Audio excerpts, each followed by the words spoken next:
When it comes to living in the depths of Elo hell in League of Legends, everyone deals with their fair share of adversity, being utterly useless for 20 seconds every time you miss a hook, struggling with identity problems, or frustrated that a TV show painted you as a closet bisexual. Everyone is carrying a cross, but instead of zooming out today, we are going to look at the journey of one brave hero. With killer right-click instincts, a mission to evolve her abilities, and a gelatinous amount of junk in the trunk. This is the story of one girl who experienced a privileged upbringing, but was later met with the douchey dangers that awaited her in the late game. This is the story of Kaisa and the ADC killer, which started with some light conversation in a bush with her lizard over if they think Mike Tyson is getting paid off to lose a boxing match to that Disney Channel Vine influencer while waiting to steal Red Buff's identity. The idea here was that the enemy team would be so thrown off to see this supposed leash gone wrong that they would be scouring League of Legends Reddit for answers on how this is possible, sifting through the endless posts about random pro play games that no one gives a shit about, and wondering what kind of turbo virgins are moderating this shit, which has her gaining a farm advantage earlier, as every time Blitzcrank says gimme dat fat G yet, she's too quick on the clicks. At one point the weaponized movie theater arcade machine slips into the weeds to take a piss, making our thick-hipped protagonist think she can make a move, but it doesn't go to plan.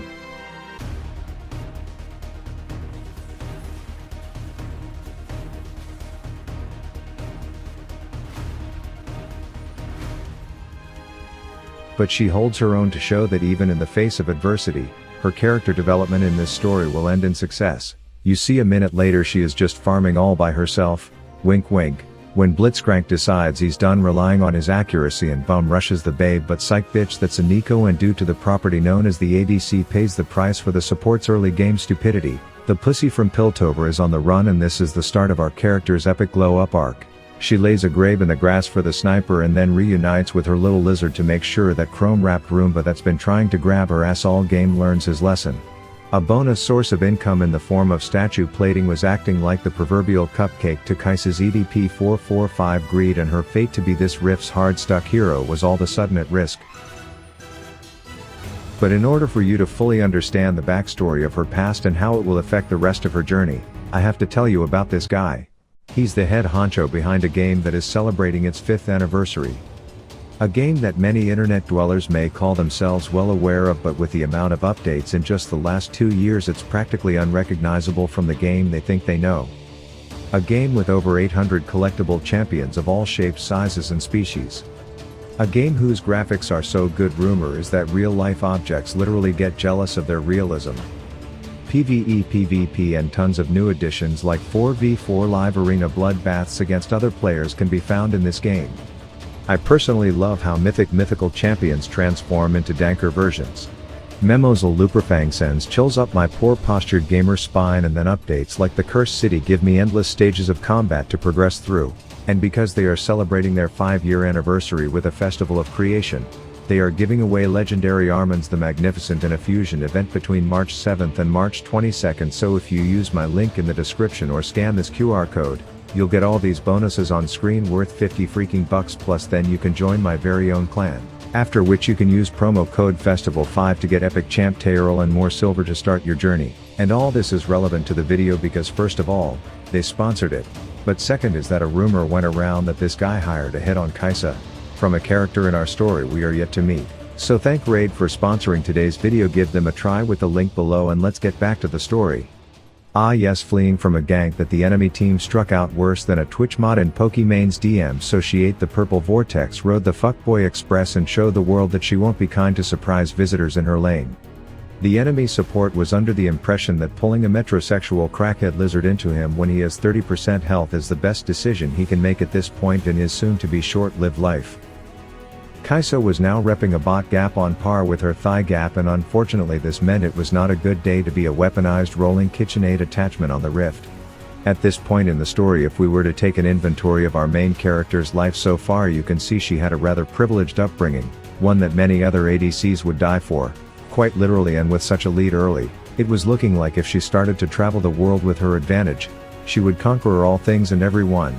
But her story was about to take a dark turn. You see, for every hero there's always a villain, crafted out of rock and potentially kitty litter. A man named Malphite loaded into the game with one mission like all AP Malphites do, to make it absolutely unplayable for the enemy ADC. He had little resistance to becoming an ADC one-shot psychopath as he rolled a turret at the blue-haired ribbon cutter every time she walked into the general vicinity of him. This pattern of point-and-click win trade would repeat itself, and it was nearly impossible to fuck it up. But the never-ending harassment via Q-Comet combo bomb continued until she was low enough to fall victim to the ever-so-popular adage that rock always counters scissors, and she would be the first victim of Malphite's madness.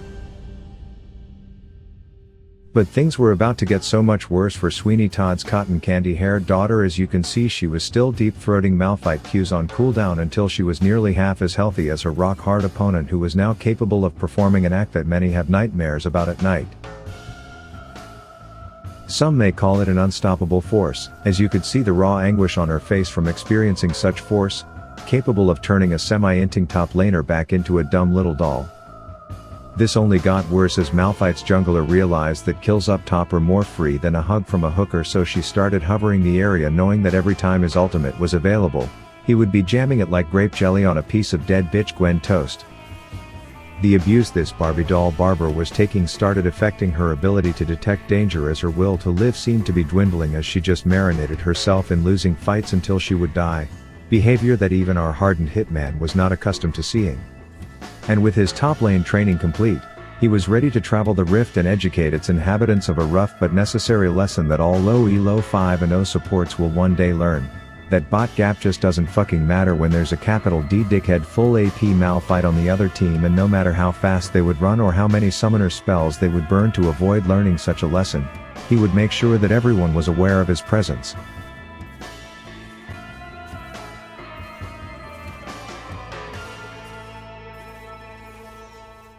And this catches us up in the story to where we left our noble right-clicking hero.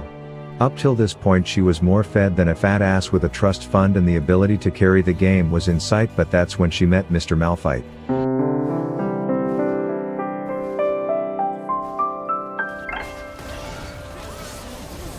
The first impression wasn't the best, as she just realized that all the fun she had in this game up until this point was about to come to a rather crashing end.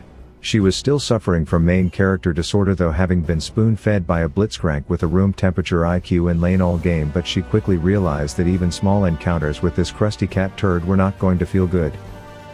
But as a fellow hard-stuck ADC main himself, this Malphite knew exactly what his next play should be. You see, he knew that rather than learning her lesson and preventing it from happening again, she would likely be pointing her purple fingers at anyone else on her team to spew some bullshit about Peel, so he would simply go back to the exact location to give an encore to his first homicide, and you can probably guess how it went.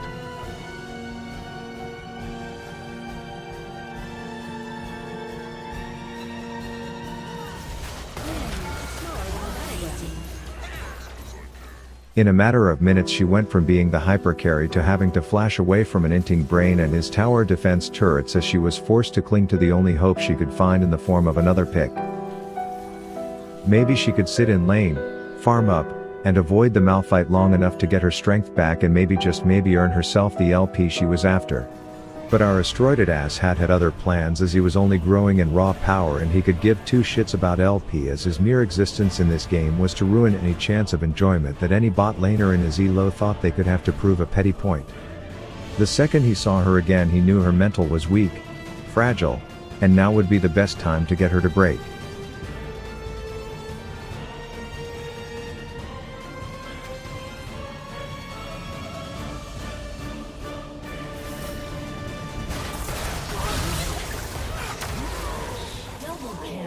And that, my friends, is the sad ending to the story of Kaisa and the ADC killer. A tale to show how an 8-0 bot lane can have the best 15 minutes of their lives, and not 4 minutes after meeting a full AP Malphite they are on their knees begging to be released from what they thought would be an easy game. A tale as old as time. Thanks again to Raid for sponsoring today's video. I hope the amount of effort I put in it was obvious, so join me on Raid using my link below to reward them for sugar daddying my content, and I will see you in the next one. Rav out.